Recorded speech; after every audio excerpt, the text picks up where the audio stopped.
So one of the things that we're getting questions about is related to co-parenting. So Kelly, can you give us a specific instance of kind of what's happening there? Yeah, so a lot of uncertainty with the safer at home order that came out from the governor this week.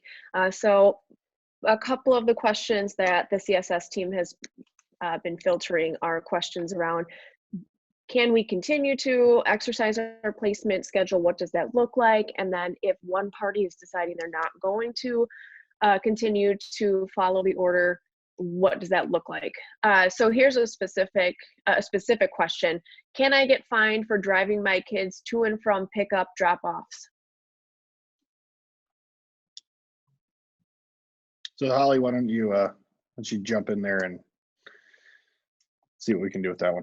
Yeah, I'm going to, and again, my advice on all of this is going to be coming from a very novel place, because there's no case law, there's no statutes, there's no on-point law on these issues, because it's new to all of us, including the legal world. So when I hear that question, immediately I say, no, you're not going to get fined for that. Being a parent is an essential care provider as far as I'm concerned. You're caring for your child. Part of a child's well-being is having quality time with both parents. So if there's a court order mandating shared placement, that the parents need to facilitate that, obviously within the confines of what we are facing with social distancing. It's not a wise idea to be doing this in our public area. I would choose an area that is going to have as few number of people as possible, unless there is some safety concern for the parents themselves, like a restraining order. But that being not the case, I would assume that a direct drop-off at either parent's house is not going to land either party in trouble. Katie, anything different down in Illinois, or would that kind of apply the same way? I actually think it applies the same exact way. And I know in the executive order that was issued in Illinois, travel required by a court order, and they actually specifically indicate including to transport children pursuant to a custody agreement, is essential travel and deemed as essential travel according to the executive order. So I actually think that both parents should be abiding by whatever court orders are in place. I echo what Holly indicated in terms of like CDC guidelines to make sure that you're doing it in a place where you're not exposing yourself or your children, hopefully, to any other outside third parties or individuals. But I definitely think that people should be abiding by the court orders, and you would not be fined for transporting your children in accordance with a court order or custody agreement. Kelly, any other questions related to co-parenting that we wanted to cover for our I team? got a couple more. Yeah. So if I may, I'm going to jump in on Kelly's question. Actually, Article 11E of the governor's order actually allows for transportation of family members. So you're not going to be fined for doing so. It's part of an essential activity, and actually contemplates it specifically in there, which is taking care of others. Awesome. Thank you for that addition, Toby. So in that same vein, in situations where one party is deciding they're not going to continue to follow that order, what we've gotten questions about, what can I do to change the placement order at this point? So Toby, how would you want to start addressing that issue? Well, okay, so there's two elements to this question. The first is the legal or logistical hurdle of changing the placement order. Right now the courts are open, and lawyers know that courts are open, but the courts are also functioning, as Holly said earlier, in a brave new world where they're trying to understand their calendar in a virtual world, and they're trying to set up hearings within a virtual world. Hearings and contested hearings are still happening, but even in a world without COVID-19, in a non-emergency setting, we're looking at least a 30-day delay between filing a motion to modify placement and actually having that motion heard, and that's in just about any county. More to the point of, should I follow this order? I try to philosophically align my clients with the clean hands approach, which is you want to have clean hands as much as possible. You always want to take an opportunity to co-parent as much as possible, and you want to adhere to the public health warnings. So if you look at the order says that priority is to look at our health and our safety. And if you're in two separate households with distinct individuals, you know, the concern that you have over transporting one child from one household to another is that that child could potentially become a vehicle for transporting COVID-19. I think communication is absolutely essential. Advising clients, and I have advised clients even today, to reach out to the other household and confirm that some elements are true. For instance, that the household is stable, that the child isn't going to be going anywhere except in that household, that the only people who will be in contact with that child during their exercise of placement is exactly just the family itself, staying in one stable environment. And that, you know, on top of that, that parent is committing to disinfecting the environment either prior to and after that placement. And I think the way that you communicate that, and fundamentally probably texting is better than phone calls only because you have it in writing, is going to secure everyone's safety.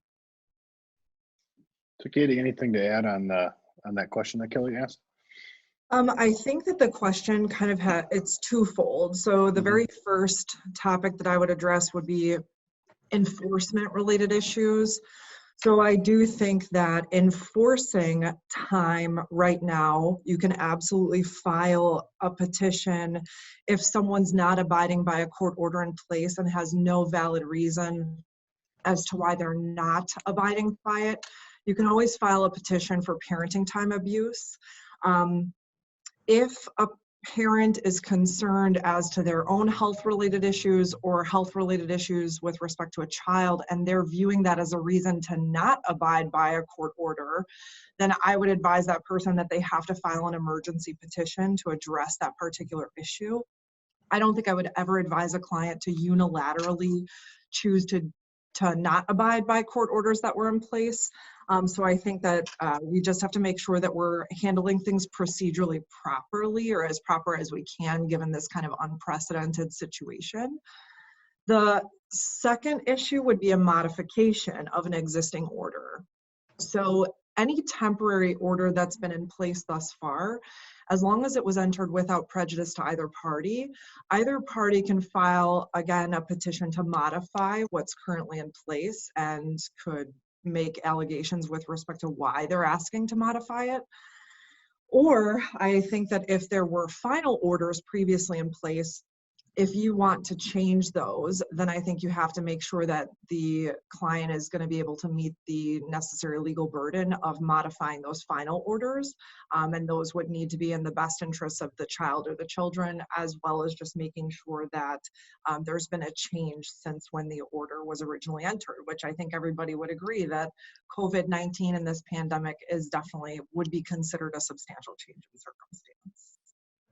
So just to recap, so from an enforcement perspective, if the parents aren't abiding by the order, it sounds like what I'm hearing is there is a mechanism within the court system to do that, but that may be hard based on the current circumstances, and unless it meets the threshold of requiring an emergency hearing, it's probably not going to be heard in a timely manner. Would that be accurate? That would be accurate. Anytime we file a non-emergency petition, the other side usually gets time to respond, and then it's set for a subsequent hearing. So there would be a bit of a delay outside of emergency related issues. That Toby would, or Holly, or would you guys agree with that from a standpoint of how it's being handled in Wisconsin? I would agree. Sorry, Holly. I would agree with that. I think that, you know, and I'll let Holly jump in to more specifically answer that question. I think the one thought, or the one prevailing thought that I have is, you know, presuming we come out of this pandemic at some time, you know, my concern is over someone who maybe sets themselves up for a really bad fall in court based on bad acts, you know, using kind of the veil or the smokescreen of COVID-19 to kind of get away with what they want to get away with. Right. So really cautious about that. I totally agree. I mean, we have a bit different language than what Katie's referencing in Illinois. I mean, in Wisconsin, we would call that a contempt motion.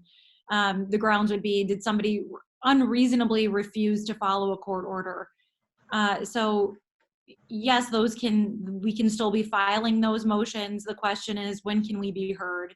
And can we be heard by phone or, right now, not in person. So we'll right now are trying to get dates in front of the court by phone so that we can still get answers for our clients. I absolutely reiterate what Toby just said, which is I think the courts, once they hear these issues, because they will, they're going to look back and they're going to say, was an individual reasonable?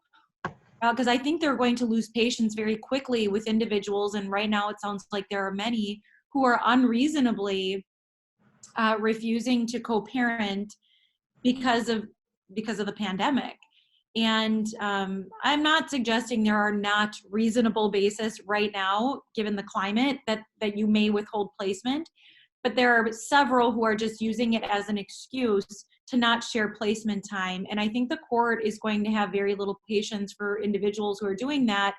I think not only will that individual potentially be looking at being forced to give makeup time to the other parent, but will they be sanctioned something further than that, where the court says, hey, you may not be a parent who's capable of co-parenting, that, you don't make decisions that are best for your kids, where you've really lost credibility with the court.